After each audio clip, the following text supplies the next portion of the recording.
Taste the Daily. 40 மாத காலமாக தமிழக மக்கள் பல்வேறு இன்னல்களை சந்தித்து வருவதற்கு காரணமான ஸ்டாலினின் திமுக அரசை கண்டித்து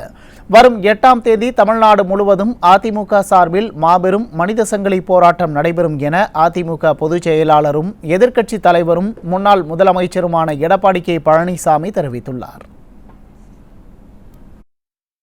இதுகுறித்து கழக பொதுச் செயலாளர் வெளியிட்டுள்ள அறிக்கையில், ஸ்டாலினின் திமுக அரசை கண்டித்தும் மக்கள் நலன் கருதி உயர்த்தப்பட்ட சொத்து வரியை உடனடியாக திரும்பப் பெற வலியுறுத்தியும், அதிமுக சார்பில் அனைத்து மாநகராட்சிகளுக்கு உட்பட்ட வட்டங்களிலும் நகராட்சிகள் மற்றும் பேரூராட்சிகளிலும் அக்டோபர் 8ஆம் தேதி காலை 10:30 மணிக்கு மாபெரும் மனித சங்கிலி போராட்டம் என குறிப்பிட்டுள்ளார். தமிழகத்தில் திமுக எப்போதெல்லாம் ஆட்சிக்கு வருகிறதோ அப்போதெல்லாம் பொதுமக்கள் வெளியில் நடமாட முடியாத அளவிற்கு சட்டம் ஒழுங்கு சீர்கேடு, விண்ணை முட்டும் விலைவாசி உயர்வு, ஆட்சியாளர்களின் அதிகார துஷ்பிரயோகம், திமுகவினர் சட்டவிரோத செயல்களில் ஈடுபடுவது, ஆளும் திமுகவினரால் சினிமா துறை கபளீகரம், ரியல் எஸ்டேட் தொழில்களில் அதிகாரம் செலுத்துவது என பல்வேறு மக்கள் விரோத செயல்கள் நடைபெறுவது எழுதப்படாத சட்டமாகிவிட்டது என குறிப்பிட்டுள்ளார். தமிழ்நாட்டில் திமுக ஆட்சியாளர்களால் மக்கள் படும் வேதனைக்கு அளவே இல்லை என குறிப்பிட்டுள்ள எதிர்க்கட்சித் தலைவர், இத்தகைய கொடுங்கோல் ஆட்சி நடத்தும் ஸ்டாலினின் திமுக அரசுக்கு கடும் கண்டனத்தை தெரிவித்துள்ளார். கடந்த 40 மாத கால ஸ்டாலினின் ஆட்சியில் 3 முறை மின் கட்டண உயர்வுடன்